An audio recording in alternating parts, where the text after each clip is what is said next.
தருமபுரி மாவட்டம் பாலக்கோடு அருகே அமைந்துள்ள தும்பலஹள்ளி அணை மது பிரியர்களின் புகலிடமாக மாறி வருவதாக புகார் எழுந்துள்ளது. அணையில் நடக்கும் அவலங்கள் குறித்து விவரிக்கிறது இந்த செய்தி தொகுப்பு.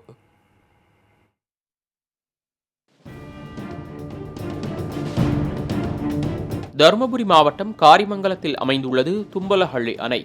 இந்த அணை 1981ஆம் ஆண்டு எம்ஜிஆர் ஆட்சி காலத்தில் கட்டித்தரப்பட்டது. 15 அடி உயரம் கொண்ட இந்த அணையில் 131 மில்லியன் கன அடி தண்ணீரை சேமித்து வைத்துக் கொள்ள முடியும். தும்பலஹள்ளி அணையின் மூலம் காரிமங்கலம் மற்றும் அதன் சுற்றுவட்டார பகுதிகளில் உள்ள 5000 ஏக்கர் விளைநிலங்கள் பாசன வசதி பெறுகின்றன. விளைநிலங்களுக்கு முக்கிய நீர் ஆதாரமாக விளங்கிய இந்த அணையை பொதுப்பணித்துறை முறையாக பராமரிப்பது இல்லை என கூறப்படுகிறது. பல ஆண்டுகளாக தூர்வாரும் பணியும் நடக்காததால் அணை முழுவதும் புற்களும் புதர்களும் முளைத்துள்ளது.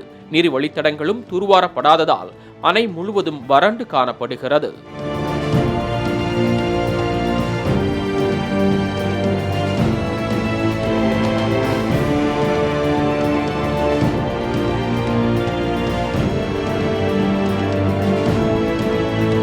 தும்பலஹள்ளி அணையின் மதில் சுவர்கள் சேதமடைந்து விரிசலுடன் காணப்படும் நிலையில் அதனை வண்ணம் பூசி பொதுப்பணித்துறை அதிகாரிகள் மறைக்க முயல்வதாக குற்றம் சாட்டுகின்றனர் அப்பகுதி மக்கள்.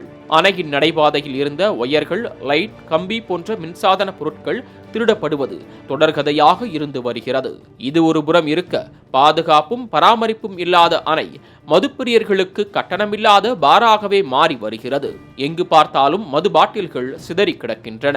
இங்கு சுற்றியுள்ள பொதுமக்கள் மற்றும் மதுப்பிரியர்கள் ஆங்காங்கே சரக்கு பாட்டில்களை சரக்கு அடித்து விட்டு வீசியும், தண்ணி டம்ளர்கள், வாட்டர் பாக்கெட்டுகளை வீசியும் இந்த அணையை சுற்றியுள்ள இடங்களை நாஸ்திப்படுத்தி வருகிறார்கள். மேலும் இந்த அணையை சுற்றியுள்ள கால்வாய்களில் புல் புதார்கள் முளைத்துள்ளதால் இந்த அணையில் தூர்வாராமல் இந்த பொதுப்பணித்துறை அலுவலர்கள் செயல்பட்டு வருகிறார்கள். பொதுப்பணித்துறைக்கு சொந்தமான இந்த அணையை ஆக்கிரமித்து தனிநபர் ஒருவர் மாட்டு கொட்டகை அமைத்துள்ளதாக புகார்கள் வந்த வண்ணம் உள்ளன. தும்பலஹள்ளி அணையில் இருந்து தண்ணீர் திறக்கப்படாததால் காரிமங்கலத்தில் விவசாயத்திற்கும் கால்நடைகளுக்கும் தண்ணீர் பற்றாக்குறை ஏற்பட்டுள்ளது.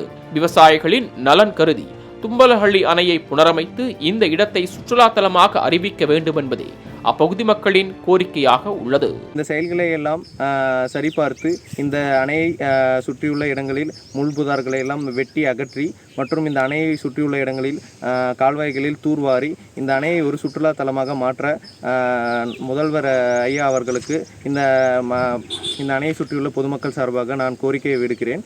மேலும் இந்த அணையை பராமரிக்க வேண்டிய பொதுப்பணித்துறை அலுவலர்கள் சரியாக அவர்கள் பணியாற்றி இந்த அணையை சுற்றி தூய்மைப்படுத்தி இந்த அணையை ஒரு பொதுமக்கள் பயன்பாட்டிற்கு கொண்டு வர வேண்டும் என. மாலை முரசு செய்திகளுக்காக பாலக்கோடு செய்தியாளர் பிரபாகருடன் சந்துரு.